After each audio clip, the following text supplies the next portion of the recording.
বন্ধু, এলাকায় তো বেড়া সে একটা ঘটনা ঘটে গেছে। কি ঘটনা?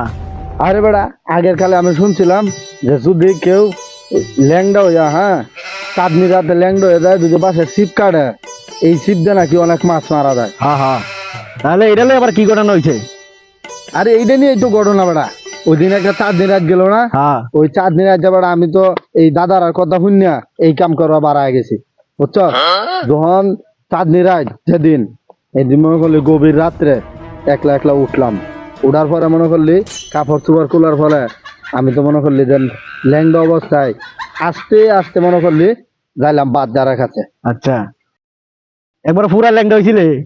তুই পারো রে বন্ধু।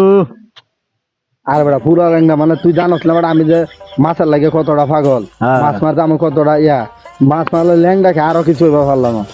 পরে তো বেড়া মনে করলি আমি বাদদারও যায় ঢুকলাম আস্তে আস্তে, মনে ভিতরে একটু ভয়ও আছে, তারপরও যায় ঢুকলাম।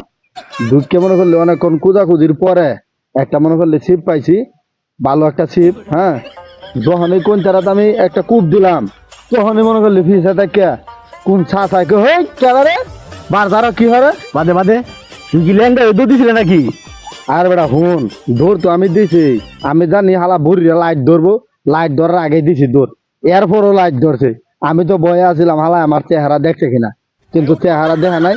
পরের দিন সকালে উঠে শুনি কি এলাকা পুরা রড়না হয়ে গেছে, রাত্রে ল্যাংডা ভূতাইছিল বাঁশ কাটার লাগিয়া। ভাগ্যিস তোর চেহারাটা দেখে নাই। আর বেটা আরো হয়েছে, পরে মনে করলি সবাই কইতাছে তাহলে আপনারা ভূতে ধরলো না। পরে হ্যাঁ হ্যাঁ কয় কি খাইছিলাম হলো মূলা, আগ দিয়ে মন গন্ধ গন্ধ শুধু না, ভূতেও আমার ধরে নাই, ভূতও ফলাইছে। আরে ওটা কি কর, তাহলে তো ভূতও পালাইছে গন্ধ সুধরে।